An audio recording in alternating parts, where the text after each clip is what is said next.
Alright, in this video I'm going to go over the various different trailing arm mounting options on our 3-link. The most common would be to mount the trailing arm bushing here into the original leaf spring pocket, and that would work fine for 90% of all cars that were not running a mini tub. We would provide bolts and spacers and things to mount it into here, and it would be an easy bolt-in install.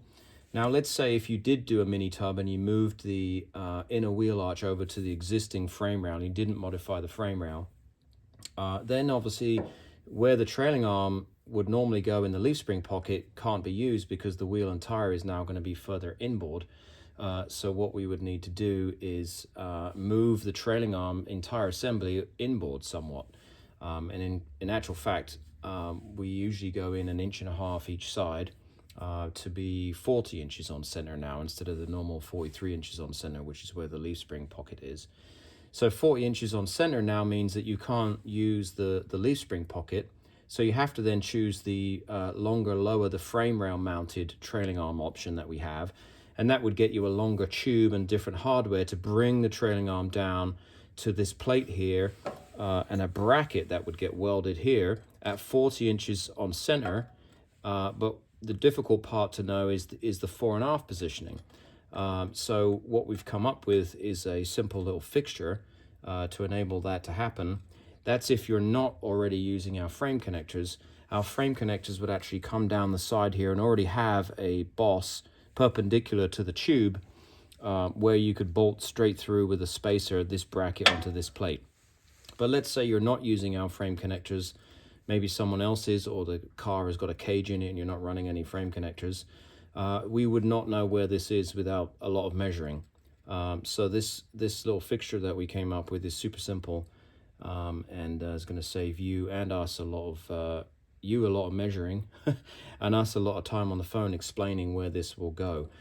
So the first step would be to weld this reinforcement plate over the frame rail, over the rear torque box, and it's just clamped here for just display purposes. And then what we would do is this is the fixture that we came up with, and these are available separately from the 3-link kit.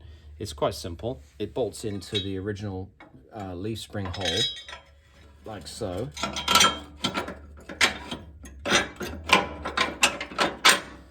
Because we know that this is a pretty accurate factory mounting point, so we key off of this. And we also made the mount slotted so it can go up and down for any variances in the frame rail torque box here to touch this plate.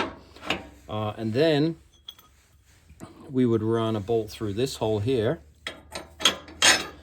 and then various different width spacers based on where you're going with your mini tub. So if you've just done the inner wheel arch over to the frame rail, you're going to come in 1.5 inches on the trailing arms, but that's just a 1-inch inboard spacer here, so we would supply a 1-inch spacer here, and then your U bracket that would come in the 3-link kit with the frame rail mounted trailing arm option goes on next.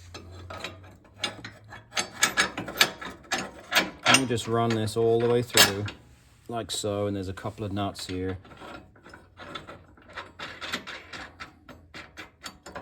Okay, those would get snugged up with a wrench. Okay, so now we've got the 40 inches on center width dialed in right here, and we also have the fore-aft positioning correct. So all that's left to do basically is to use this slotted mount and to push the assembly up in the slot. Just loosen this a little bit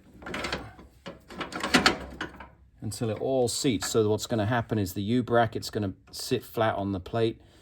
This little I-beam, cross beam here is going to sit, this angle iron, and then we're going to push the whole assembly over so it's touching this frame rail here. And even a clamp here would be useful. But we're trying to keep this really simple without any extra bits and pieces. So once that's all like that, you would snug this down, tighten this up here, put a clamp here, make sure your U bracket is all the way against the spacer, and then you would start tack welding this in. Once you've done that, you can just take away the fixture and then fully weld it. So I hope that is useful. Thanks.